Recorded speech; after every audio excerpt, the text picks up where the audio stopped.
only score 14 for 6th, and then 2 point, I think a couple points less, and so on and so forth for the lower positions. But yeah, how does this work? What are they all fighting for? Well, it's the Road to Vegas is the This is the third of 4 qualifiers to make it to Las Vegas in January for the Visa Vegas eRace, which coincides with a Consumer Electronics Show on 7th of January, and the real prize there is the $1 million for the year, which is the overall prize pool. The overall winner gets a $200,000, I think. Yeah, I'm certain because I keep saying that, so it must be the figure, and it's also what's written down. So, but anyway, really great track here in Berlin. We've seen a lot of. It can be quite difficult to pass in places, but yeah. Oh dear, I think your speakers are feeding back a bit, Jack. Oh, are they? Oh, okay. Hang on yeah. Yeah, I'm feeding back through your speakers. Sorry. Okay.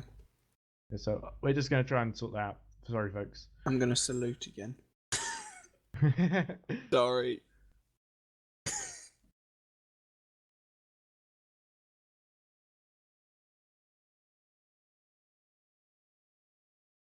Eat some cake.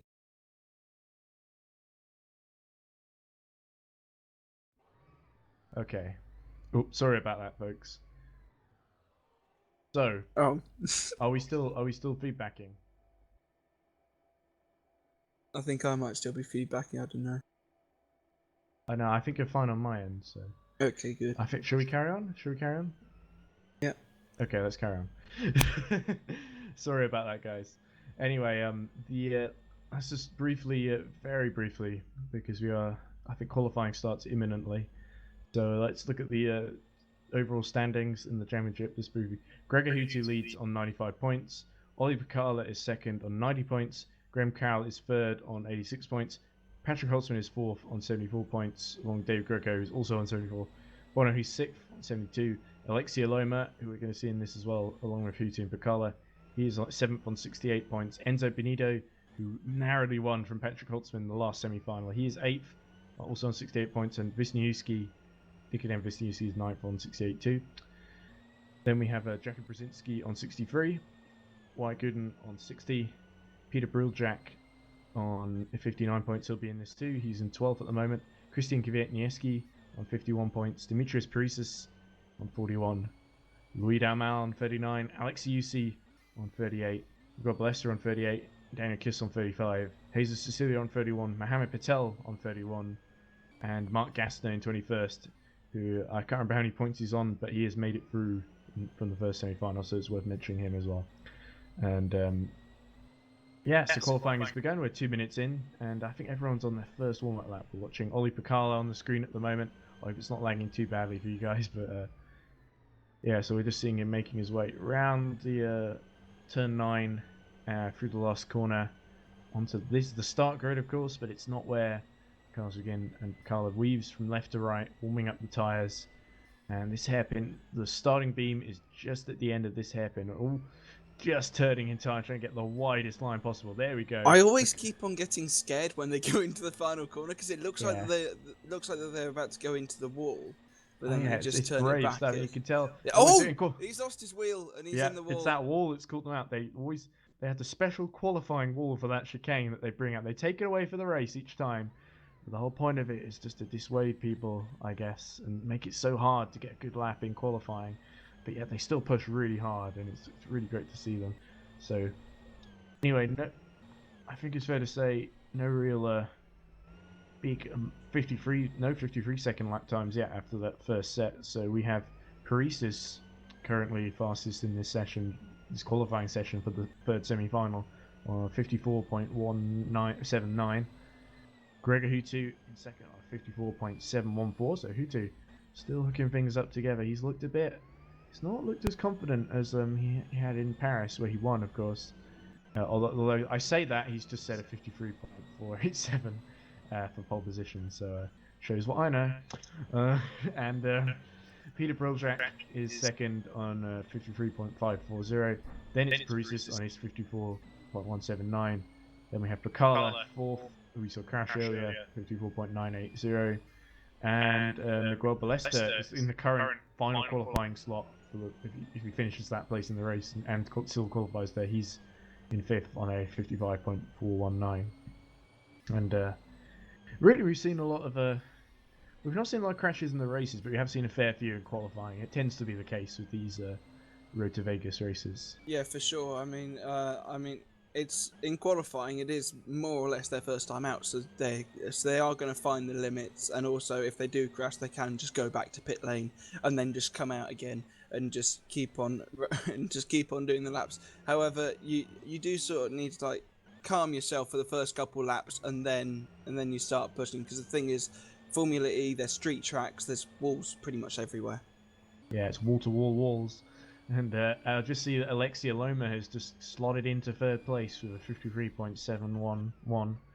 And yeah, pretty impressive. Like only 2/10 behind Peter Briljak in second, and 3/10 behind Pole, of course. So, Oli Picala has yes. just gone quickest on a 53.4. It's slightly quicker than his last lap, but it's just slightly quicker than his last lap. However, he has now gone to the top. One thing you may notice as you watch Miguel Ballesta, the Spanish driver, really accomplished in the other Car Sport series that ended a few weeks ago, the Say It Alone Euro Cup, where he finished a narrow runner-up to Christian Gwiazdowski, who was in the final group. But Ballesta, as you saw him in the chicane, he was sort of using a lot of curve and sort of bouncing off the wall, but not taking any damage, I don't think, and able to continue on his way. And it just seems to be, especially in qualifying, sometimes in the race you'll see it too, they're just using the wall to almost to slow them down. Well, not really to slow them down, but so they don't have to take the tighter line and is he drifting around the hairpin. Well, I don't think it cost him too much time though. So that's up to seventh place for Miguel Ballesta, and solid lap. They improved by half a second, and Miguel Ballesta not one of the quickest, not as quick here as he is in the Say It Loud Euro Cup, but he's learning. He was able to stay out a very long time in the Paris final. He snuck into the Paris final by getting into fifth place in the semi-final, and then he was able to lead a lot of the race, but not really on merit. It was only because he hadn't stopped. He was able. I think it was something like lap 30 or definitely near the final 10 laps that he decided to bail out and pit. And a lot of people were upset because he was just holding up the pack and sort of. Well, no, they weren't really upset, but they were just sort of miffed because it didn't seem like the best strategy to do. And we're going to see I think we've seen in the races so far that you don't want to pit too late because it allows people to undercut you. They pit before you. They get fresher tires, the ones that haven't been burnt out. As we see, I think Gregory Hutu's just set a pole lap there, 53.188. Wow, Gregory Hutu is on fire. I was completely wrong about that. He must have been sandbagging in the hot laps because he has set a blistering. He's actually the same sector 1 time as Oli Picala, and yeah, that was a blistering lap there by Miguel Ballesta. Although of course Oli Picala not far behind. I wonder if Gregory Hutu is actually going to get close to a high 52 time. I think that's the fastest lap that we've seen all day out of any of the qualifying sessions. That is definitely the fastest because I think in the semi-final 2 we saw pole. I think it was about 53.3, 53.4 around that region. It was more or less the same in semi-final 1. So this group are stepping it up even more, and we could get a 52. Yeah. So the order at the moment: Hutu, Picala are 10th behind. Then we have Briljak, 2/10 behind Picala. Iloma, 2/10 in turn behind Briljak, and White Gooden is in 5th. With 3/10 behind him, and yeah, so we're just looking at Oli Picala now. 12 minutes left of the session. He clipped the wall coming out of the hairpin. I'm not sure. I'm not sure whether you saw that, but I was looking at the timing screen, and White Gooden just stops and respawns back in the pits. Obviously, he didn't. I think he just came out of the pits too, so obviously he didn't like his exit from the pits. I don't know, but yeah, he noticed them sort of just using all the road and sort of tapping the walls, just desperately trying to gain every little shred of time they can, and that's not going to help you, man. Yeah, just absolutely sliding it through the chicane. Surge, a throttle from Ben Spurge. And it just kind of that's going to lose him a bit of time. But I don't think he's set a lap yet, has he? No, he has set a lap, but it's not Everyone a great has set a lap. That's true. Even Jan Trovo on he said a 58.74. So yeah, he's about over Probably 4 quicker seconds. than what I could do. So That's yeah, true. That's true. Actually, yeah. Yeah. It's a fair play to Jan. Let's see how he does. I've got a proper racing wheel and everything, and I'd aim for like 1 minute. I'd aim for like 1 minute. Yeah. To be fair, I think Jan is about on the pace of the real life Formula E drivers. I think Paul's Yeah, like I even 57 think I will just look. Yeah, I I will just can't look remember what this John-Eric up. Verne's pole However, time is from last I year. think John-Eric Ollie Verne's pole Bacala time very was close. 56, something like that. Ollie Bacala actually very close to Gregor Hutu. He's only, as we can see on the time screen, he's only less than. It's 200ths behind, I think. Yeah, that's an incredibly small margin of time. Just imagine Ollie Bacala. He's given everything on that lap. He's wondering, how on earth am I gonna? I mean, how on earth do you just sort of get that those last little micro temps? I guess. I've just looked it up. I didn't realise that these guys were actually that much quicker. John-Eric Verne's pole time was a 57.8. So. Oh, so Jan wouldn't Yeah. actually been beaten that. Well, okay. Yeah, but Yeah, I just thought that I might as well just look that up. Yeah. So yeah. That was a great lap by John-Eric Verne. I remember it's not always got the same different conditions. You know, you can't always allow for how much grip the track has, especially. As Peter. Ollie Bacala. Yeah. No, Peter Brillat. Yeah, just it's slightly hard. Binned it into from Croatia. Yeah. Binned it into the chicane walls. Yeah, very easy to do, and we haven't. Like we've seen quite a lot of it today. To be honest, it's sort of risk versus reward, and in qualifying, there's a lot more reward and a lot less risks, especially in sim racing. So yeah. Anyway, so under 10 minutes left of the session now, and it is definitely a personal duel between Hutu and Bacala. Although, if the gap that they have, and sort of, I can't see Peter Briljak challenging either of them. Or though Briljak obviously wants to, he needs a really good result here after basically having a really scrappy semi-final in Paris, Peter Briljak, and it just hurt him. I mean, he can drop the result because he didn't get to the final in Paris, but he's a hugely quick driver, and it'd be a real shame if he missed out. So I imagine he's doing everything he can in order to maximise the result he gets here. So oh, pardon me, I didn't mean to burp on stream. That's why you mute your mic, mate. That's true. Yeah. So not really a lot going on. We're watching Alexei Iloma, good driver. Iloma memorably for me anyway, in Paris he was able to. We saw him flip the car over on a curb. It was just like a surreal thing. You don't often see Formula E cars upside down, except for the very first race with Nick Heidfeld, of course, where Nico Prosino was there. Just tank slammed into the wall. That would have wrecked the suspension there, and I think Alexei knows that. And he's going out again, giving it another go. Now he's trying to warn Ibanez, who's in 10th place now. Is he close to Leslie Oliphant? I don't think so. He's 2 seconds off Leslie Oliphant's best time at the moment. So Juan Ibanez still getting to grips with the track, still trying to get something out of this. And you never know. He was lucky enough to make a final, and it was a bit of a backmarker in that final, but he did finish. Did he finish? I'm pretty sure he finished, and he scored a few points in that final. And yeah, we don't see anyone apart from Hutu, of course, who's already in the league. We don't really see anyone on personal session best lap at the moment.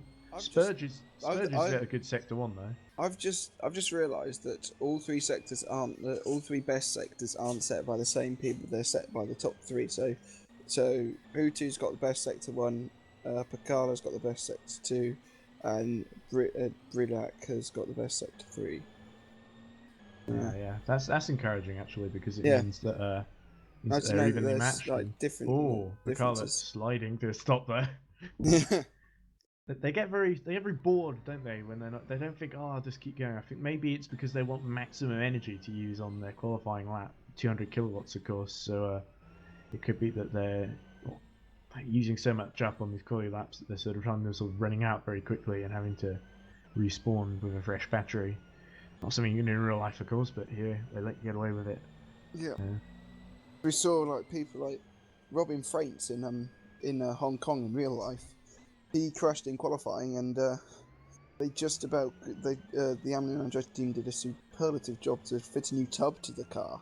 Absolutely, and it was such ready to get out for the second half of the Hong Kong E-Prix. It was such a last-minute thing as well, because the MS Emilion Andretti car wasn't fully built. They had like little black bits of carbon, didn't they?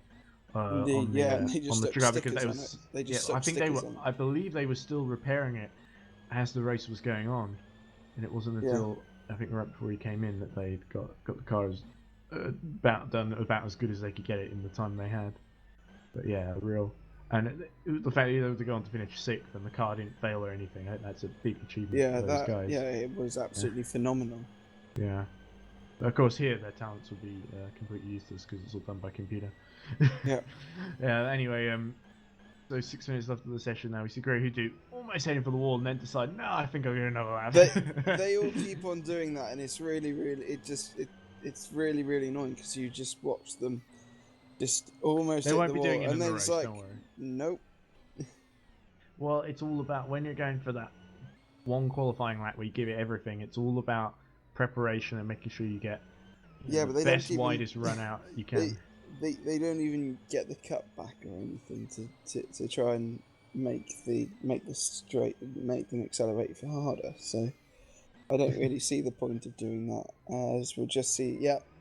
Well, I think it does actually. I think it's also the other thing I would say. It's kind of a confidence thing. You sort of he's always build up to a qualifying lap. He's sort of like maybe you coast around a few corners for a bit, and then you suddenly turn the engine up, or the battery up in this case, and you sort of give it the belters, and it's always you never quite.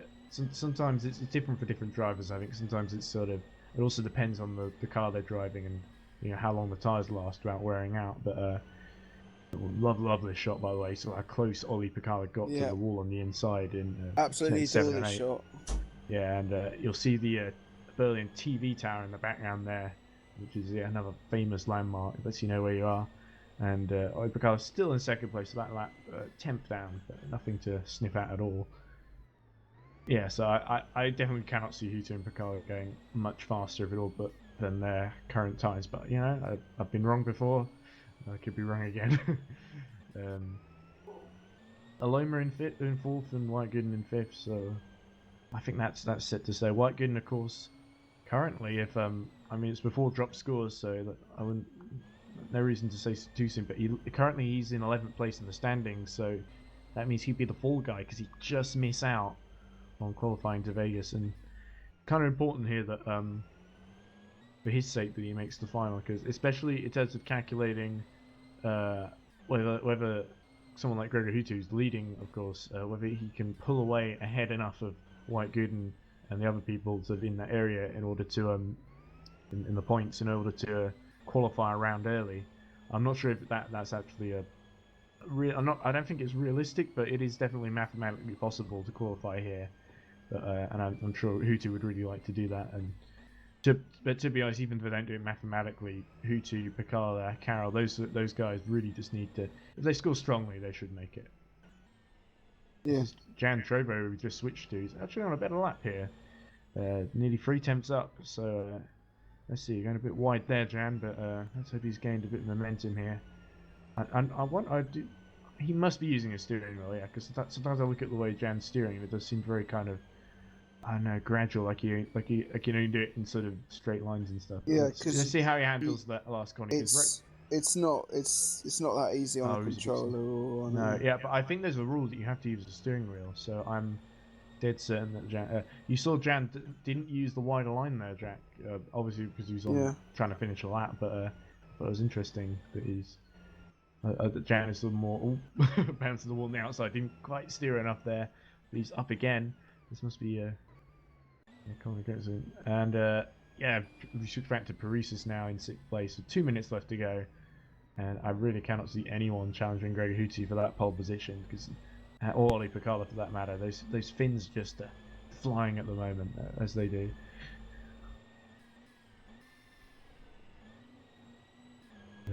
Paris ripping right into the wall there just before the just after the chicane, and slightly down on this lap. Let's see what Paris's second split is like. Only very slightly, though, to be honest. It's Yeah, that's 0.003 of a second down on his best. So if he strings together the rest of it, yeah, let's see. Here we go. As per Carlo, goes even quicker than Whoa, this is a Hutu, great and lap he's from done a Picard, 53.146. Oh, he's gone faster than Hutu, but not by much, and that'll be a big upset to Hutu because he is the top dog. As we see, Paris, I think, just coming to finish his lap now. And yeah, no, he's starting a new one. He was doing the wide line there. But yeah, this is not quite comfortable for Hutu because he's not got much time to set a new lap, and he's supposed to be the top dog at Team Redline. Oli Picard is supposed to be his teammate, but maybe Oli Picard is sort of thinking, they are very much the Mercedes right of. They are very much the Mercedes of this group, or the Edams of this group. They are effectively dominating. Yeah, they have some of the best drivers, so it's rightly so that they dominate. But I think Graham Carroll is also, I would say, on the same level as guys like Hutu and Picala personally. But yeah, we'll have to see. Remember, of course, that in the race, your time you set in this semi-final is gonna, as we see Hutu starting another lap and just missing the wall. The time that you set, overall race time with everyone on their last lap now. Yep. The overall race time is going to be going over the curve very there. violent over the chicane. Yeah, everyone's doing that though, but yeah, he's race down time in the first sector. The race time that you set in the actual race in the semi-final helps determine your group position compared to the people who finish in the same place in their own semi-finals. As Benjamin Spurgeon, Juan Bono, Alexia Loma all finished their laps. So Hutu slightly down and still pushing to see if he can make up the time here. It's not going to be doable. He's 1/10 off, and there's only one corner in this final sector, so I don't think he's going to do it. Let's see. He's going to give it everything though. Picala into the pits. But what can Hutu do? As he crosses the line, comes across the line. No, it's not and enough. He'll have to settle for second place. He was a good 2 seconds. No, he wasn't. He was about a 10th off. I was looking at the wrong person. On this lap, actually, I think. Oh yeah. Well, indeed. Has he got enough time to finish it? Yeah, he's just got one corner to go. So. Yeah, let's see. He's just gonna come across the line. And what is this? Oh, it's I believe it's fast. Was it faster? No, I don't think so. No, it was just slower. It was slower by about 20. Oh, that's frustrating. 23 thousandths of a second. He was slower. He dropped it. He nearly had a chance, maybe, to challenge Gregor Hutu there. I suspect he won't get another one in the race. So it's Oli Picala on pole. Yeah, really impressive performance from Oli Picala. Definitely the more, is it fair to say, junior Finn, I guess? But yeah, he's definitely sort of, so far in Paris, he was definitely in Gregor Hutu's shadow, and he was sort of, he said after the race, I knew I didn't need to do anything stupid. I just needed to finish second to Gregor, and he'll just take his boat to Vegas essentially. But I think he knows deep down that he wants to sort of get one in on Gregor Hutu just to show what he can expect when they get to the Visa Vegas eRace in January. Whatever happens in this race, it looks a bit exciting one. It's definitely the closest top 5 I think we've had all day. So yeah, and definitely the smallest gap between the pole man and second place man. I don't think that we've had one closer than 41 thousandths of a second. So yeah, everything looks to be lined up for this race. Yeah, and it'll be interesting to see if Dimitrios Parisas, who in Paris, I remember he did a really good drive where he basically held off Michel D'Alessandro for pretty much the entire race. He had him just breathing down his neck, and he was able to defend brilliantly and didn't give a single opportunity, I don't think. So if he can do that and there's trouble ahead, then Dimitrios can sneak into another final. But of course he's got Miguel Ballesta right behind him, another finalist. So yeah, really high quality, high caliber guys here, and they're not going to be easy to beat. So we're moving into the warm up now, I believe. So yeah, there's usually a 10-minute or so warm-up session. Yeah, 10 minutes of warm-up session before we head into the race, and gives us a chance to relax a bit and sort of builds the tension slightly. Lets the drivers bed in the brakes, bed in the tires, and know what they need to do, and, get the race pace on par and ready. And yeah, we talked a little bit before about the track here in Berlin, and it's the track. You prefer the old one at Tempelhof on the airport, but I believe I did, because it gave it more of like a circuit feel. Yeah, because I do like main like normal circuits, which is why I'm rather happy about Mexico City being on the calendar for a second year. But yeah, I think like if they could make Monza a little shorter, could have the Milan Prix. It would make more sense to have one in Rome, though, surely. What? It would make more sense to have one in Rome. It would. I think I did a design for Rome, but the thing is, it's quite hard to figure around the streets of Italy, because the streets of Italy are either very bad or very narrow. So well, let's put it in the Colosseum. Make an oval, make an Formula NASCAR. I mean, it works for Mexico. That would be that would actually be pretty cool. Yeah, probably ruining a historic monument though. We should talk to a gag about this. There is. I think they still have the Athens Olympic Village, don't they?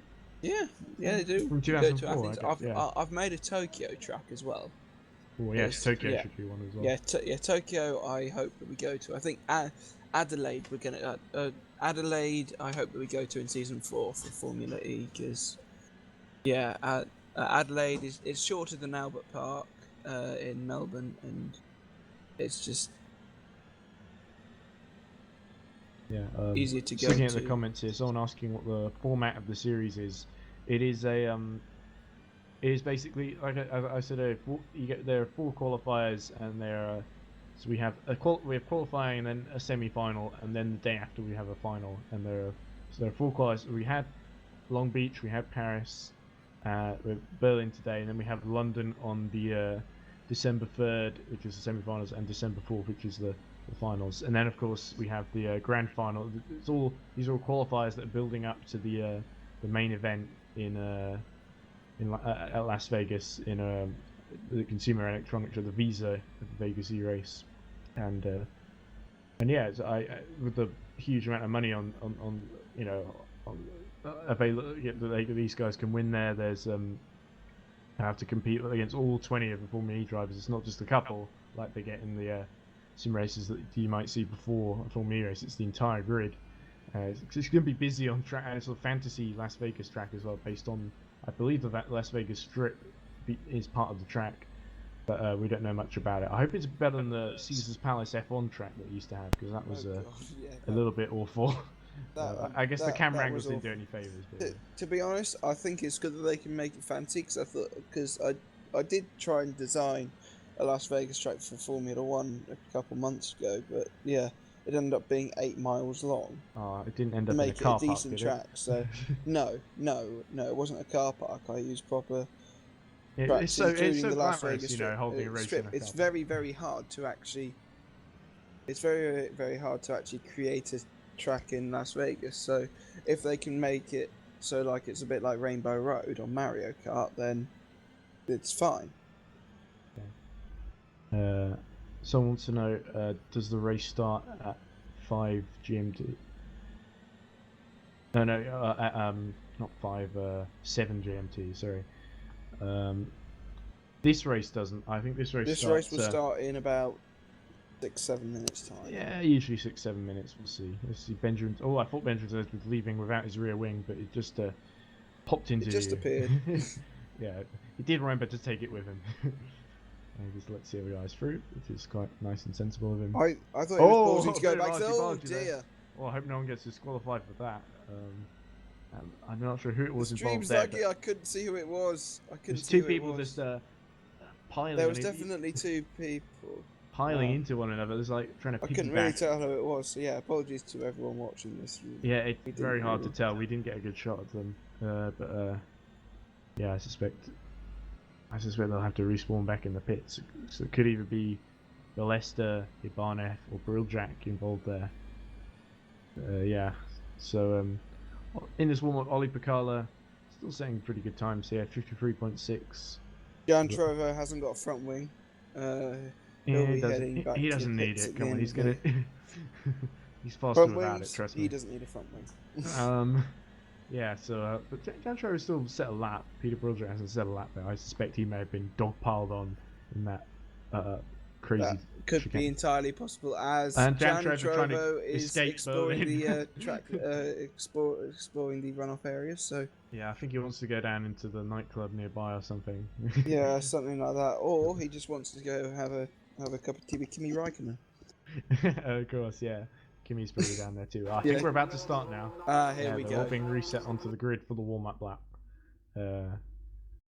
Yeah, it looks we have a lot to look forward to in this race, I believe, and Ollie Picala upsetting the form book slightly. Can he take the win here and get himself in a great position for the final? He'll have to face his own teammate Enzo Benito and, of course, the mighty Graham Carroll, who's had a test in a real Formula E car recently. His confidence is an all-time high. So we're just waiting for everyone to pop in onto the grid now. There we go. And to be honest, if you're not jealous at Graham Carroll, you're wrong. If you're not jealous, there is definitely something wrong. Yeah. With you.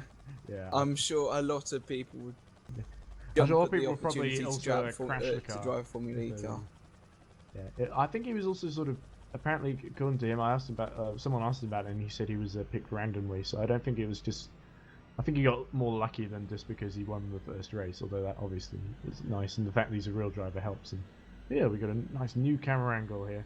Yeah, behind the visa signs. Yeah, well, we got a showing us all somehow. the best action. Hey, you know, wall-to-wall sponsors, you know, it makes sense. Yeah. I mean, the good thing about this is that fans don't get marshals don't get their view obstructed by signs because they're not real. So it's great for advertisers and of course we get the stream. So yeah. Anyway, they're just heating the tires, heating the brakes, just making sure that the car gets bedded in, ready for the 48 laps ahead of them. It's going to be a long 48 laps, and it is. It promises to be eventful. To be honest, the last race seems like an eternity ago. So yeah. Yeah, I know it wasn't that long ago either, was it? It was only about. It started about 4. So. Yeah. Oh, Jesus, we've been commentating for so long. Anyway, I better take us through the start here as we see Hutu, Briljak in the same skin as the red line cars, which is again a little bit confusing, but trying to make sure I don't get too confused. Jan Trovo just slotting in the rear, and the lights coming on now. Yeah, about to go out, and we'll be racing in Berlin. Right. Jump start. Oh, I thought someone was moving, but it seems to have been sorted I thought out. someone had a jump start down at the rear. We're racing in Berlin. I believe Iloma and Guden swap positions. They're right next to each other against the first corner, but Ollie Picala maintains the lead from Gregor Hutu. And actually, Peter Briljak under attack from Iloma, but he's managed to hold position. And Benjamin Spurge is out. Has he gone into the pit lane? Apparently. That's the sort of message you get. Maybe. Maybe that he had an accident and he started from the pit lane or something. Yeah, okay. As Miguel Balesta gets past Leslie Oliphant for 7th place. So a little bit static at the top 3 places, but behind a little bit of chaos in swapping positions. Yeah, so it's still showing. Hutu 1.1 seconds behind Picala already. So just taking it easy on this first lap, but we know what Gregor Hutu is capable of. He's not going to let Picala get away easily, and. We see them all going down the straight line. That's the start line, of course. Finish line, the timing being it's just there. Here. Picala just going for it now. And so who's in the last position in the top 5? It's White Gooden at the moment, but he's got Demetrius Parisas only 8 tenths behind him, and he's also trying to attack Alexei Olmos. This is far from over, though. We are on lap 2 of 48. We've still got 46 laps to go. Anything can happen in Formula E. Won't be taking part in any more of those laps, Jack. He's out, and that's disastrous for him. Wow. Yeah, big shame for Ben Spurge. Yeah, this race never really got going, did it? No. Well, hopefully he'll be left back the for pits his home and that's it. We don't really know what happened. Hopefully, I can imagine very frustrated though. Understandably. This is him. a replay. He's missing his front wing. Okay. It's going Missing into his front. Oh, hit and the inside. he turned in too early. Very easy to do. But he just obviously something had gone wrong on the warm-up lap to the grid, I think, and he lost his front wing already. Big shame for Ben's Birch. Yeah, it's very easy to do. You just got to get your timing right, got to get your rhythm right. And if you're not in the rhythm, then that sort of thing kind of happens, doesn't it? And but anyway, for everyone else, the race continues. It means Jan Trover, of course, gains a place. Les the Elephant back in front of Miguel Ballester. So Les the Elephant, who Miguel Ballester has crashed out. He's crashed. Oh dear, that's disastrous for Miguel Ballester, and it's a strong contender. We actually thought he might be potentially getting into the final there, but now he will take no further part in this weekend. So this is already turning into a race of attrition. Yeah, only 9 cars left. Oh! And someone's rolled it. Who was that? Was it Loma? It's happened again. It was Loma. Just as it happened in Paris. Is he still upside down? Oh, whoa! What the hell happened there? It's just got too far inside on the curbs. We had an amazing onboard shot though for that. Yeah, and the centre of distribution of weight just went. Loma, whoa! Wow. That's the sort of thing that just you don't expect to see happen, isn't it? Yeah. So. Loma kept going. He's in 7th place. So I think he was able to keep going after Paris, but he took some damage when he rolled over there. But a bit embarrassing for him there. He's a very aggressive driver, Alexia Loma, but yeah, sometimes if this was the real world, he would be out of this race. However, we believe he's continuing because he hasn't come up on our timing. Yeah, this is him now. Yeah, so he's stuck behind Leslie. He hasn't even lost his front wing. We didn't see what happened to Miguel Ballester, but yeah, this is how we can tell them apart. So Leslie Oliphant has lost his front wing. Alexia Loma has still got it. So somehow, even though he fell over, yeah. Somehow, even though Loma did a barrel roll, he still got his front wing intact. Yeah. I think there's an extra button on Loma's steering wheel, which is just it's called force field. Yeah. As we see him passing down the outside down the outside, Leslie Oliphant. Easy as. And the South African is back to 8th place. Oliphant just tucks in behind. Yeah, Oliphant I think has got a difficult afternoon ahead of him. But Loma has gotten away with flipping over there, and he's in 6th place. He's still 1 place. He's 12 seconds, but only 1 place away from getting back into the qualifying position. So actually, Loma is not out of it yet. I mean, what an adventure he's had already after 4 laps. 4 laps, you've had a rollover, and now you're 1 place off getting back into the qualifying position. So yeah, as you do. Yeah, at the front, Ollie Picard has stretched his lead over Gregor Hutu to 3 seconds now. That's impressive. Yeah, over 4 laps. Yeah, and considering what we know about Gregor Hutu, he's such a ferocious competitor, and Ollie Picard has struggled to get by him in Paris. Or well, I think he said that he could have done it, but he just chose not to and just didn't want to take each other out. But yeah, Gregor Hutu really needs to pump the gas a bit and sort of close it. Ollie Picard is setting purple sectors right now. Incredible first sector there. Yeah, and what we're seeing, Peter Bruljak 2 seconds down on Hutu, so he's closer to Hutu than Picala, and Hutu is to Picala. White Gooden in 4th. He's stayed out of trouble, really profited from Alexia Loma, as did Demetrius Parisas. As I mentioned, Demetrius Parisas is very difficult to pass. So I think if Loma, he was 9 seconds down, so he has caught 3 seconds up to him while I wasn't looking. But Loma, even if he catches up to Parisas, it may not be the easiest thing in the world to get by.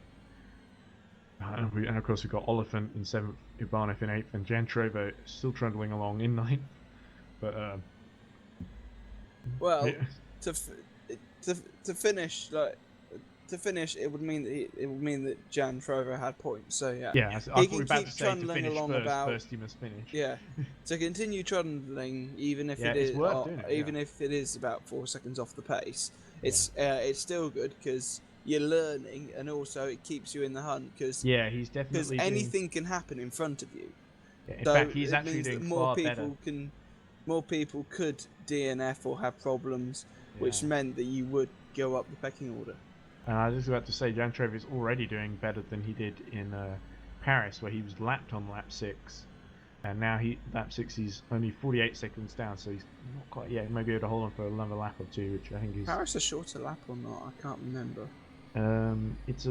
I think Paris is a shorter lap. I think it's.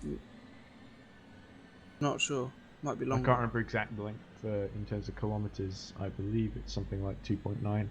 But yeah. Actually, no. I think Paris is definitely the shorter one here in terms of. But anyway, that's trivial. So yeah, Hutu still 3 seconds behind. Briljack now 3 seconds behind Hutu. White Gooden 2.5 seconds behind Briljack, and Paresis 4 seconds down on Gooden. And Eloma still caving away at that lead of Paresis, but not quite as strong as before now. And yeah, after that crazy start, things have started to calm down, haven't they? And yeah, it's a real. We talked about this circuit before and sort of how it is a little bit difficult to overtake sometimes, but the one thing you can do is we'll get to the pit stops in about, let's say, just over 12 laps time or so. We'll enter in the pit window. When the pit window opens. Oh, and Eloma has got by Paresis already. Something's gone wrong for Paresis. Wow. Yeah, wow. he's cut 9 seconds. And Phenomenal. Oh, is that a timing glitch or something? No, yeah, there they are. So I'd love to see a replay because we just missed all the action. Could that be the problem for Paresis? Yeah, almost definitely. Has he flipped over too? Everyone's flipping like pancakes today, I swear. And because I found out that Lorenzo Lucidi in the last race, he actually flipped over. That was why he lost time in his semi-final. Here we go. I didn't know that. Okay, this here we go. No, this is Eloma on the inside of Paresis already, so he's already attacked into the hairpin. And yeah, just finishing the move off into the chicane. Yeah, very well done by Eloma. And now he's going to qualify for the out of this semi-final into the final if he stays where he is. Of course, next target up the road, White Gooden, 14 seconds down it. If he closes anything like he did before, then yeah, this is just the off-board shot. Yeah, just another replay. Clean move. Very impressive. Great shot. And yeah, let's see. A bit of disappointment for Paresis, of course, but you know, still in the race, still in the hunt. And yeah, the gaps at the front, stable or kind of growing, I guess. Great Hutu still about 3 seconds down. Briljack now 4 seconds down on Hutu. Gooden 3 seconds down on Briljack. Oh, nearly 4 seconds down as well. So yeah, 4 seconds seems to be the standard. Yeah, but do you think Eloma is going to close that gap to Gooden? Not on this side of the pit stops, I don't think. Yeah, I think if he undercuts him, he might have a good chance. Actually. Yes. If he undercuts like we saw in the previous races, that could have a big effect on him gaining time. So that could close the gap. He's just got to continue pushing. He's just got to continue pushing on, see if he can close that gap. Anyways, however, he needs a big push and a big undercut to even try and get anywhere near Gooden. Yeah. However, I'm amazed actually that he's lost so little time from the flip as well. Yeah. Usually, if you had a flip, you'd either be out of the car or you'd just like drive to the pits and park it. But well, unless it's a rally car, like a Renault Alpine or something. Yeah. Curved route designed to sort of come back over after flips. I think it's the Alpine that does that. But it's looking on the timing screen, Greg Hutu's cut a second almost out of Oli Bacala's lead. So has Bacala tripped up somewhere? Oh, he's hit traffic? That's Jan Trovo ahead of him. Well, no, it's Barnett. Sorry, I think I've already dispatched Trovo. So yeah, I wonder if Greg Hutu now might get in turn held up by Warner Barnett. He did get held up in Paris a little bit, I remember earlier on. But they made a little bit of contact, but nothing really came of it. It was just a love tap from Hutu to tell Juan to get out of the way. And this time, of course, passes without incident. And still 2 seconds between the two red line drivers. And do you think Hutu's going to push as much as he would to catch up if it was, let's say, Briljack or someone else ahead of him, not on the same team? Do you think? I think he may let this one go for the moment. However, I think what he may do is he may try and undercut Bacala to see if he can get any closer. Because the thing is, in the previous race, we saw Ricky Wilson gain something like 5 seconds on his opponent. So yeah, of course. Yeah. Yeah, it was oh, what's his name? Hans Mollman? No, Yeah, Lucas Mollman. Sorry, no, yeah, not that Mollman. yeah.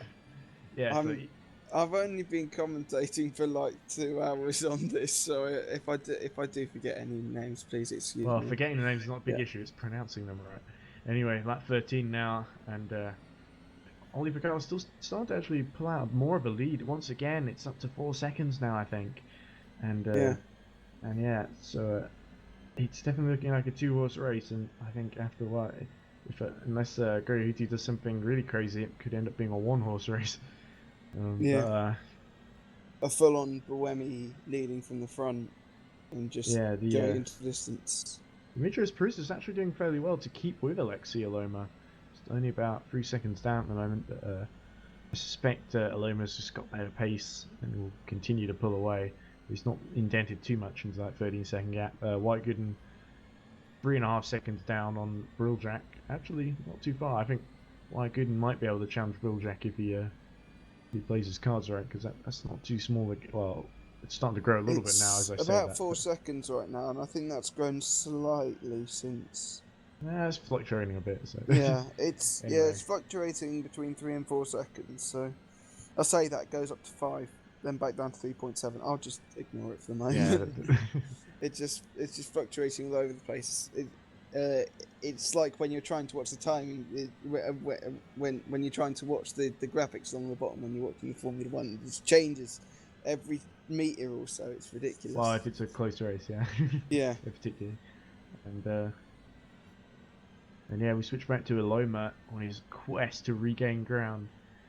How do you think he'll be thinking? Do you think he'll be more frustrated at flipping over, or do you think because he's still in the top 5, there's a bit of got away with that one, and sort of? I'd say that there's a bit of both. I mean, like for sure he'll be gutted that he yeah, rolled over, because he'd be right up there with Briliac and I think he'd be at least with White Gooden, yeah, and so yeah, I'm sure that there's that part of him which is gutted. However, there will be some relief because he was was looking like a surefire retirement, and he didn't get away with it in Paris as well. And so. He was born under a lucky star, that guy, I swear, Loma. Yeah. Although you wouldn't know it sometimes. But Leslie Oliphant still trundling on without his front wing, and I think trying to just make the pit stop window. He's done pretty well, actually. He's still about 27 seconds ahead of Ibanez, who's still got his front wing. So yeah, but 19 seconds down on Parisas. And Gooden actually has closed up to Peter Brilljack. Just in the background, that's Ollie Picard starting the 16th lap of the race. So yeah, definitely a bit of a spread in this group. 17th lap. Yeah, there's definitely a bit of a spread in the group because of the way the not the seeding, but the hot lapping group arrangement works. It's just that you see that I think in the 4th group you'll notice it the most probably with some of the really top guys and some of the guys that are sort of nearer the bottom of the tail. As you see Jancho locking up into the last corner, but still going, of course. Good to see. And I believe he's still on lap 15, only 2 laps down. So but he's a lap behind Juan Ibanez already, I think. And just desperately trying to, or not desperately, I think he's definitely looking like he has it under control this time. And Leslie Oliphant in the pits. He's definitely doing better than. In comes Leslie Oliphant. Will that be to change car or to change the front wing? Well, maybe he was. I remember you said it before, sort of. Oh, maybe they can make it up to lap 17 with the grip in the wing, and so now it seems that Leslie Oliphant is taking her advice, and can he make it to the end though? Depending on laps, that would give him 38 laps to do, wouldn't it? 31 laps. 31, sorry. Terrible at maths. Yeah. I got an A, mate. So yeah, just leave it to me. Me too. Yeah. Well, yeah. Well, actually, I didn't do A GCSE, so. Yeah. GCSE. I got an A. I didn't do A. I picked a bad choice of A levels. Yeah. That's why I'm doing this right now, with no pay. Yeah. No, this isn't bad. Doing this is really fun. This is what I want to do for a living. So yeah. Oh yeah, awesome. Yeah. I just love talking over sport. So yeah. Who doesn't though? Well, I can imagine some people get a bit more stage frightened. I get a bit nervous sometimes. I think people can tell. Yeah. But anyway, enough about us. Let's focus back on the action on moving track. on, back to the action.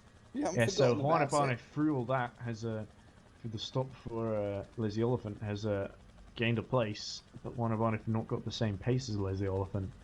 So I wonder if that's how quickly he's going to be able to close that 7-second gap. Actually, I would like to point out that he pitted on his 15th lap, so it said 17 at the top for us. However, that was his 15th lap. Yes, I keep forgetting how far behind the guys at the back are. Yeah, and also it doesn't help that on the graphics at the top. Paris is out. Oh, what's happened to Paris? Paris is. This is definitely a race of attrition. You were right. You called it correctly from the get-go. Commentator's curse. I do apologise, people. Yeah, so what's happened to Demetrius? He must have just. I suspect it's happened at the chicane and he's hit the wall well. Where is he on the? Is he still on the driver tracker? I don't think so. I don't see anyone standing still. No, so, there are 3 people in the pits, so I think that's the 3. Yeah, we've come to look too late. There's a bit of wing line around, so I wonder if that had anything to do with it. No, I think that. Someone was that him there? Was that him there at the top? Oh, can't be, because if he's DNF'd, he's disappeared, hasn't he? He would have retired back in the pit lane. So I suspect that may have been Jan Trophy. This is him. This is Demetrius. So he turns in. Oh, slow mo there. And he gets a tank slapper and he's on the curves as well. So I must have damaged the suspension there. I can't see. Either that or he just called it quits at that point in time. I don't know. Frustration or do you think terminal damage? Well, he didn't lose a wheel. No. But if you get suspension damage this early though, but he could get suspension damage. So I don't think you can actually repair suspension damage. I know it's technically supposed to get a new car, but really all they do is they refuel it and put new tyres in because it's a mod and it's quite limited. I believe that's a green car wing debris lying around, so I suspect that may be Jan Trovo, who we saw earlier in a separate incident. But he's actually done his personal best first sector last time. He's just come into the pits. That may have been why he was pushing a bit hard. Man's got to know his limitations, I guess. But hopefully Jan can get back in the race as soon as possible. So, and it's actually not a bad time to pit either. We're getting into the pit window. We are getting, I thought round 20. No, he's not carrying on with that. He's lost a wheel. He's lost a wheel. And he's missed the box as well. He's missed his pit spot as well. Right. Is he not sure? He's tentatively figuring out which one it is. Hello. There we go. Oh, yeah, there we go. Can they actually put the wheel back on? Oh, they're going to try. They're going to try. Front wing, but they haven't put a new wheel on. So surely Jan is going to have to call it quits there. That's a real shame. Yeah, big shame for Jan Trovo. And that leaves only 7 people left in the race, Ed. Oh, dear, that's not very good, is it? No. No, this is. If Jan could keep going, he'd finish 7th. Well, no, 8th, of course. No, he can't. Obviously, it'd be irresponsible to carry on with 3 wheels. Confirmed DNF for Jan Trovo. Thoroughly disappointing for the Italian. Good night, sweet prince. Anyway, so Ollie's leading by nearly 5 seconds, I think. Yeah, definitely 5 seconds ahead of Gregor Hutu. This is a peerless performance from Ollie Pacala, and I would not be surprised at all to see Ollie starting from pole in the final if he can keep this up. But it must be. I mean, it looks easy from the outside when we see someone pulling away, but it's just it must be so much harder in the cockpit, you know. And we watch Peter Briljak now, who is still trying to manage a 3-second gap to Wyatt Gooden. And currently at this moment in time, Juan Ibanez. Yeah, did I get that? Ibanez. Juan Ibanez. What about Juan Ibanez? Is just 1 DNF from getting into the qualifying zones, and he wasn't as off the pace as Jan was, but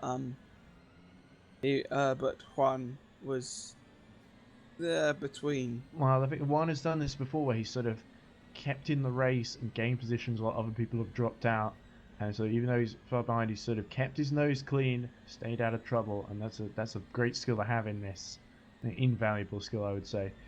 Message from the race stewards telling me that Paris retired because he touched the inside curb on the chicane, jumped in the air, and then crashed at the exit of the chicane, which so pretty clear and cut case. I don't think anyone else was involved there. Yeah. which we thought initially, but I think we could tell pretty much from the replay that was just what happened, where he just got oversteered over the curbs, and that was all she wrote. But yeah, I wonder if who's this lapping him as well? Is that Leslie Oliphant? Yeah, because Oliphant repaired his wing. Oliphant went in to repair his wing, and yeah. So very held up there by Juan Ibanez. I was just talking about how Juan was keeping his nose clean, and then he almost overcautious or just too much over the curb into the chicane, and really impeding Leslie Oliphant. And Leslie will be screaming blue flag over the team chat, I imagine. And and the team will be saying, "Calm down, Sebastian."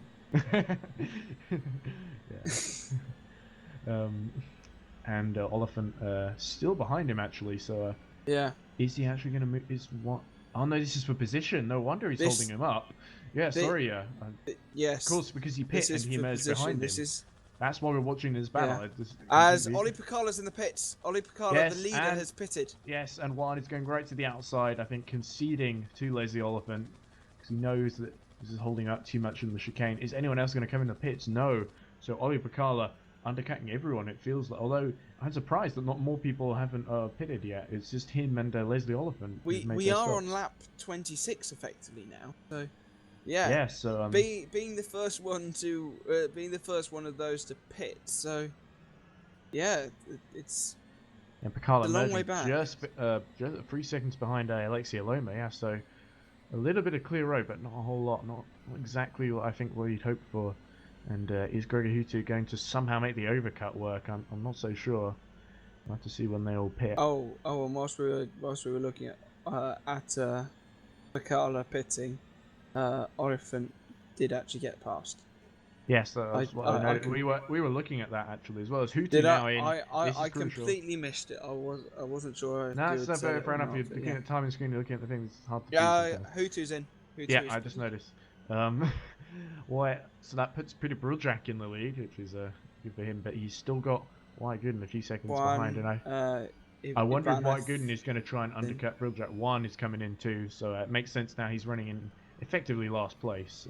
There is Palaka going. Aloma now, so they're all coming in now.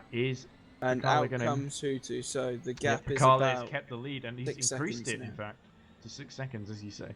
Nearly 7 now. Yeah, the undercut is big around this track, so which is why I'm a bit surprised that some people hadn't come in before. Yeah, I think one of the Ibanez. Yeah, I think one of the few tracks. I will get this right sometime. Yeah, don't worry. You can just call him Juan Pablo, maybe.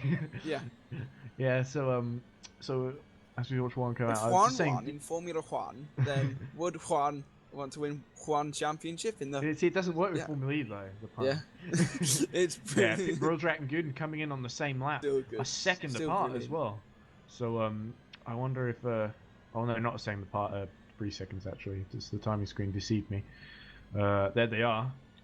So is this they're coming. Actually, they are quite close together. So White Gooden has closed in, but I don't think he's going to be close enough to take advantage here. He's still just about a second behind. Picala launching it over the curbs, really aggressive driving. He wants to make that gap to Hutu as big as can be, and I'm not a betting man, but if I was, I would put Picala on pole for that final, because he's just there's something about this track that's just clicked with him. Yeah, I can't click, so I'm sorry about that. I just snapped my fingers together. I didn't hear it, to be honest. So okay, so really impressive performance by Ollie Picala. I don't think he needs to push quite as much as he is doing. Just needs to manage that gap to the finish. But yeah, I think barring any bizarre retirements, and we've seen a lot of those so far, with 20 laps to go, and everyone having pit, I think the order amongst these 7 drivers is going to remain roughly the same. But, Loma, let's track Loma's progress. He's 15 seconds behind White Gooden now. So White Gooden actually held his own, which is quite impressive to see, as we see Alexi being held up big time by Juan Ibanez there, coming out at turn 9, but Juan beautifully gets out of the way. And, does he? Yeah, it looks like he's getting out of the way. Yeah, there we go. It must look like he's trying to fight back. Juan doesn't like giving up positions easily, I can tell.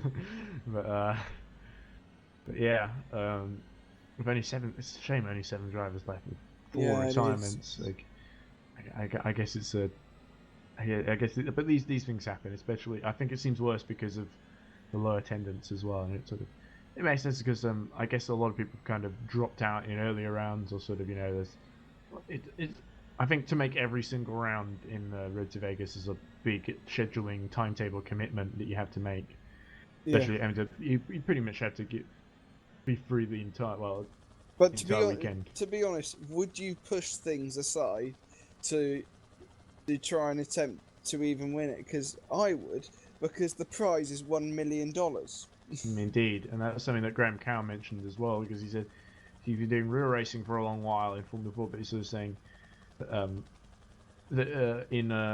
he's saying that in Formula 4 you'd spend like maybe $500,000 or whatever on a car, and you'd run out of money mid-season, whereas here you get double the money and you don't spend as much on the actual car as well. And yeah, I guess there's definitely To be honest, I think if you do win this, you could just go to Sauber Formula One and be like, "I've got some money, just give me the drive." Well, for get the in line behind the 5 other drivers. Yeah, but, because who've already got that's how Manisha Kaltenborn works. Well, that you one have to time hire anyway. about 5 people. I think Guido Gandagada's gotten over it. Yeah. But yeah, I think the situation at Sauber is it's stable. It's good to see. I mean, even though despite that, I think it was really good to see at the Brazilian Grand Prix. The Sauber actually scored points to get them ahead of Manor in the table. I was sort of happy about that because I wanted them to get points, but I kinda didn't like want them to Felipe overtake Nasser's Manor, and they Me overtook neither. Manor. Well, I think Manor also in a precarious. That's the thing about Formula 1. Yeah. Very precarious real racing in general. I think in terms of just such a financially So if Pascal Wehrlein could somehow, or Esteban Ocon just somehow win the don't win the race. That'd be really hard to do. Just somehow just get points. Get points in Abu Dhabi. Well, I think you're now encouraging them not to win. Just don't do it because it's impossible. Well, it is. You got the Mercedes now. Well, they might have to sell their soul to the devil and sort of. This is an interesting angle. It seems to be turning with Picard. On board. I can really feel the G-force as he's going along. Here we go along the back straight. And actually, look at the hairpin, because I just noticed that the hairpin just gone. He turns it, and the left hand will come off the wheel. Watch now. Whoa. You see that? Yeah, it came off the wheel. Oh, he switched back to Gregor Houti. Yeah, just chasing him. Here we go 7 seconds down. Hand off the wheel. Wow, that must be. These are the old steering wheels, aren't they? That they're using. Ah, yeah, cool. Well, because they're all effectively driving what's the Formula Choco car with the 5 gears, of course. So it would make sense they have the old steering wheel. But yeah, a lot more new buttons and interesting screen, wasn't it? Was it? I can't remember who it was, but on the grid at Marrakesh had sort of. They were saying at the start that they were sort of having trouble. I think it was Rosenquist actually who said he was having trouble accessing the screen and sort of changing the menu, and he couldn't actually see how much energy he was using. That's what I heard from a podcast I was listening to, and it was quite interesting to hear how see how he managed to save energy and actually make it to laps and not compromise his strategy too much, even though he couldn't see what his energy usage was. These guys, of course, have not got that problem at all. I've got the heads-up display as we switch to the first-person mode. This is awesome. we are in Pacala now, in his eyes, not anywhere else. Over the curb now, and I think real Formula E drivers slightly low down in the car, so obviously it helps sort of with being able to see over it and getting the best vision possible. But the fact that the angle is slightly higher up, but definitely shows you sort of. You feel very isolated in the cockpit sometimes, or not all the time, because you obviously didn't speak to people while you're driving, the other drivers. But it's definitely all down to you and what you do. No one from the pit lane is going to help you. Yeah. Lap 33 now, so we're getting into the latter stages. Yeah, the latter stages, the race. The twilight years of this race. It does feel like it goes on for a little longer than a normal Formula E race. I don't know. I think if there's one complaint, maybe I feel that the semi-finals I feel it would be a bit more if the final was the longer one. No, not 5 laps. No, I'm joking. Maybe sort of, because it's at full race distance, isn't it? Compared to Yeah. I imagine if it was like maybe 75% or half race distance for the semis, and then the final was a bit longer. I know that could be kind of interesting. Yeah, that sounds like a good idea. Yeah, I know. While we're sort of waiting for something to happen interesting in the race, as the gaps all widen out again. I was just wondering, do you have any if Alejandro Gag came up to you and said, "Look, Jack, I want you to I'm not going to do Alejandro Gag's accent because I would just be really racist and insulting. But if he came up to you and asked you if you wanted to, you to consult you on like your rules for like how if you could like design a virtual Formula E championship in the future, how would you do it? I just want to hear your ideas. No. Okay. I'll tell you what I would do, and then but to be honest, I would like to see like a Formula E game come out. So like it's like the F1 franchise from Codemasters. Something a bit more arcadey than R Factor 2, maybe. Yeah. Would be up your street. Oh, I think the only thing R Factor 2 is that you're missing out on a lot of the console market as well. That might be. But they're trying to cover that with Forza, of course, with the. Yeah. Featuring the cars in Forza 6, but the fact they don't have any of the Formula E tracks, I think, holds that back slightly. Well, they do have Long Beach, but they didn't have the Formula E. They do have some good tracks in that, but they don't really. Only a couple. The Brazil circuit, if that was in real life, I'm sure lots of people would beg Alejandro. Oh yeah. For that to be. I think Brazilians particularly. Yeah, especially with people like. Nelson Piquet, Lucas Di Grassi. Yeah, Lucas has been pushing for it for a while. And who else? No, I was about to say there's another Brazilian. Then I remembered that's Bruno Senna, and he's not in it anymore. Well, hopefully we can see another Brazilian take part in the future. There's a. Hopefully we see Bruno Senna back sooner than later. To be honest. Well, he plans to come back, doesn't he? I think he said in the last he did him and Kelly Piquet, who's Nelson Piquet's sister, did a Q&A, and they basically said words to the effect of I think Bruno said words to the effect that he was trying to work on coming back in the future, but he's going to focus on GT with McLaren until then. It's not like Bruno's like out in the cold. I think he's still I think he's still going to be racing. It's just that Rosenquist. I think Rosenquist is sort of showing that he merited that being signed there. As we see, White Gooden has actually closed the gap to Peter Brilljack a little bit. Really impressed by White Gooden in this race, actually. The way he's kept the pressure on Peter Brilljack, hoping for that elusive mistake maybe to gain an extra place both here and in the final. But White he's still going for it, but I think White might be better off just coasting at home to the. Well, he's a racer; he's not going to back off, obviously. Yeah. And Aloma is actually kind of really. He seems to have backed off now. I think just sort of realised he's not going to catch one. It's been a very, I'd say, very lucky race for him with all the DNFs. Yeah, I think to be honest though, he didn't really need to pass Parisas as it turns out. He took his it's lucky that he was ahead of that anyway, because then he didn't get caught up in the accident. But 10 laps to go now. This one. Great job by everyone apart from those who didn't finish. Well, even those that finished, they're unfortunate, I think. Yeah. And we should thank them for turning up at least. Which is, yes, indeed. Great job, guys. And I felt very sarcastic, of course, Jack. Yeah, but anyway. What I did is I put my thumb up to the timing screen, and I don't know why I did. I do it all the time. I mean, I really need like a commentator cam, like they have for Jack and Dario for a couple races. Yeah, I don't think it would show us in the most flattering light. I'm a pretty ugly guy, man. Same here. So yeah. Yeah, well, we can't all be beautiful, can we? Yeah. Anyway, as we still moving swiftly on. We've got 9 laps left. Nothing, because nothing is happening except White Gooden inching slightly closer to Peter Brilljack, but. I think with the 9 laps left, I don't think he is going to be able to do it.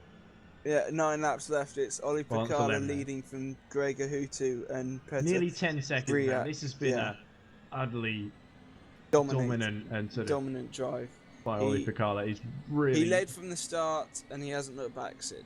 He has blown the socks off that car. He has just been on it all race. I don't think I've seen one lap where he's just sort of backed off a bit and sort of. In fact, as recently as lap 30, he set the fastest lap, which was a 53.4. I think for race trim, that's pretty good, really good actually. And Yeah, like I said, I think he's thinking about one thing. I think he's thinking about winning that race in the final tomorrow, and he's just doing everything right in order to do that. But Indeed. yeah, I mean, great for him, but for us, just watch the cars go around and all that. Why is he going so far over the curb there? If I was a Red Line team manager, I would be. He's pushing really, really hard right now. He's crazy. extended his gap to 9.7 seconds. Well, it's gone down a little bit. Maybe he went too far. Oh, it's just gone down about 2 seconds. That's interesting. That could be Hootie just catching up with the timing split, but yeah. Oh yeah, possibly, yeah. But he was only 1/10 faster in the first sector there, so. Yeah, it could be that he is just back. Maybe he realised he was pushing a bit hard. Thought, okay, Ollie, back off a bit. Yeah, and it's only one more group to go after this, and yeah, and then we will have our finalists for tomorrow's race, which gets away, I believe, at 4 p.m. GMT. Correct me if I'm wrong, Ed. Yeah, I believe that's correct. You are correct. Okay, good. And if we get it wrong, I'm sure Cloud Sport on Twitter will tweet it out or something. So yeah, well, they'll tweet out the wrong one just to embarrass us and make sure that everyone knows we're wrong. Yeah. I would deserve that. Yeah. And yeah, I'm running out of things to talk about here, but I'll do my best. Yeah. I won a competition recently from Formula E team. The next TV Formula E team are launching a new supercar in London, actually, in Chelsea, in a gallery somewhere, and it's a new supercar. Of course, Next TV suffered the recent passing of its founder, Martin Leach, and obviously everyone at Next TV needs a bit of cheering up, I think. So it's really good that they're doing this launch event, and I believe that their 2 drivers will be there, but I hope they will, but I've not heard anything about them going. It would just sort of. Just saying, if Nelson does turn up, say the pizza guy says hi. Yeah, I'm sure he'll know exactly. I want to know his reaction to that. Yeah, but of course you're referring to that time when you went to London E-Prix and you gave Nelson a piece of pizza box that you'd just eaten to sign. That was I don't know. I've seen you do some brave things, Pico, but well, some shameless things too. But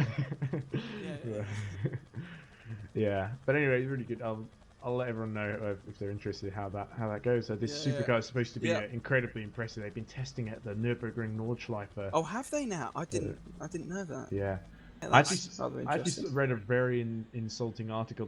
The only good thing about it was it had a picture of this new Next TV supercar. Now I don't know the name of it, but because I don't think they've released the name yet. But this article was really. If one thing, it said that the car was good enough to compete in Formula E against Tesla. It just shows how little the writer knew about Formula E. But even more insulting, they said it was written 2 weeks after Martin Leach died, and they listed Martin Leach as one of the company's greatest assets. I mean, about that, To be honest, if there is one thing that I'd like to see in Formula E, it is Tesla. I really want to see them. Well, there's the Electric GT Championship that's launching soon. There is almost sort of a cousin series because there are links between the two, but they're separate entities, and it's not like a support bill or anything. They race on their real tracks. They're going to Donington apparently, so that's your neck of the woods. Yeah. Well, sort of. It's about 90 minutes away from me. Okay, well, that's still closer than me in London. Yeah. I'm closer. I'm closer than you. I'm closer than quite a lot of people, but it's still down the M1. 4 laps to go then. Yeah. And 4 laps to go. We haven't heard a lot about Electric GT, to be honest, but it sounds promising. They've been doing a lot of testing in Spain, Catalonia, and the Drivers Club. The only thing I'm a bit skeptical about is their Drivers Club, because they have a lot of they have a policy. I'm not sure if they're going to follow through on it, but they seem to Formula E had a Drivers Club in the first year. I know that. No, it's not the Drivers Club that's the issue, to be honest. It's more the way they've been announcing drivers in kind of pairs. They seem to be insisting on doing it as sort of they announce a male driver and a female driver. Yeah, I've nothing against female drivers, but I sort of feel I heard a rumor. I'm not sure if it's true that they're doing a thing where they have teams where each team has to have one female driver and one male driver. And I think that would be a bit. I mean, I sort of get the arguments like for positive discrimination and stuff, but I'm going to watch and support Carmen Jorda. Even though Carmen she Jorda's blocked not been me on announced Twitter, yet. I still love you, Carmen. what drivers did they put in? They put a couple of drivers I never heard I of. know But Alice that Powell. Alice Powell. Doing it. She's from my neck of the woods. She's from Okay. down. Yeah, she was ex-GP3, isn't she? And she's done a lot of her Formula 3 driving. She's a very good driver. Who knows, we might see her in Formula E one day if we're lucky. But well, Formula E hasn't been kind to its female drivers. No, not really. They haven't had great careers. Simone Di Silvestro was the most successful, scoring a few points. She actually scored points at Berlin here earlier in the year, but she's now moved. Amiss Andretti didn't seem too keen on her, and they sacked her for Antonio Felix da Costa, as you would if you had Antonio Felix da Costa on your books. And Ed, I know that you have a little crush on Simone Di Silvestro, but to be honest, who would you rather have in your team, Antonio Felix da Costa or Simone Di Silvestro? Can't we have both? Let's kick Robin out. No, Robin's awesome. Oh yeah, okay, sorry. Robin and Antonio. Things have turned out okay for Simona because she's got the V8 Supercars deal in Australia, and she's done Bathurst a few times. It's a really demanding thing. And she's, I think the thing I like about Simona is she's someone who has gotten to where she is in her career by not by doing photo shoots and things, but purely on the strength of her as a driver, which is I think the right way to do it. And it's a good. I wish we saw a few more female drivers do that rather than the sort of Danica Patrick kind of route, where it's more just use all the Susie Wolf, Carmen Jordan kind of route, where you sort of use the fact that you're a woman being a racing driver sort of just to market yourself, rather than the fact that you're a good racing driver. I don't know. Well, that's just my personal feeling on that. I know Ladies not everyone's and gentlemen, Susie Wolf's #1 fan. Oh god. Yeah. Well, I don't know. Mixed feelings. Her husband's all right. But I am rather happy that there's going to be a little wolf. Anyway, we're on the last lap now. We shouldn't really be talking about female drivers. We are on the last lap. Yeah, so Ollie Picard. I'm so sorry, everyone. We've bored you to death with us talking. It's literally two mates down the pub catching up. Yeah, it's literally what you've been listening to. But yes. Anyway, semi-final 3 is about to come to an end because Ollie Picard has dominated, and he's going to cross the line to take the third semi-final of Cloud Sport Road to Vegas in Berlin. And look, he knows it. He's over the moon with that. Pole, fastest lap, supreme and the race win. Gregor Hootie crosses the line now, 6 seconds down. So I did back off a little bit towards the end, but yeah. And we'll wait now for Peter Brojack 20 seconds down the road. Pole, fastest and lap, Peter's not and bad. the race win. Peter's a runner-up in a previous race as well. So that just shows really the dominance of Redline at this track in terms of this particular semi-final. And there's White Gooden. Did close into 2 seconds behind Peter Brojack in the end. So not bad by White Gooden at all. And now Alexia Loma, who survived being flipped over and survived everything this race could throw at him. And still qualifies for the final tomorrow. Yes, and that'll be almost a relief for Alexia Loma, but yes, he's done it. And that means that Leslie Oliphant and Juan Ibanez will miss out. And our full retirements, Paresis, Jan Trovo, Miguel Ballester, and Benjamin Spurge, of course, had an early bath. So, but lots of non-finishers for what we'd usually expect.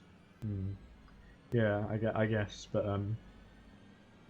you know, it's good to see people pushing, trying to gain position, you know, and if it doesn't work out, it doesn't work out, and we're not sure exactly all. I think we didn't quite see what happened to Miguel Ballester, particularly. I thought his retirement was a bit mysterious and strange, but yeah, a big shame for him, I think. But you know, elation for Alexia Loma. It's sort of a second chance that he really took and took full advantage of. And yeah, really good driver Alexia Loma, really good overtaker, and we saw that today as well in the semi-final. So yeah, I think that was Ibanez having to move out of the way for someone else. So anyway, everyone's coming back into the pits now and wait for the final semi-final, which is, I believe, in 10 minutes. Is it in 10 minutes or something, isn't it? Yeah, according to the timetables, we might wait another half hour. But yeah, anyway, Jackson's leaving now, and I guess we'll be back in about 40 minutes, I guess, for the final semi-final today, and a lot of good drivers yet to come there who could definitely qualify. 5 will qualify, obviously. But anyway, So Cloud Sport Road to Vegas, of course, powered by Placey and sponsored by Formula E. We'll see you soon then, guys. Take care.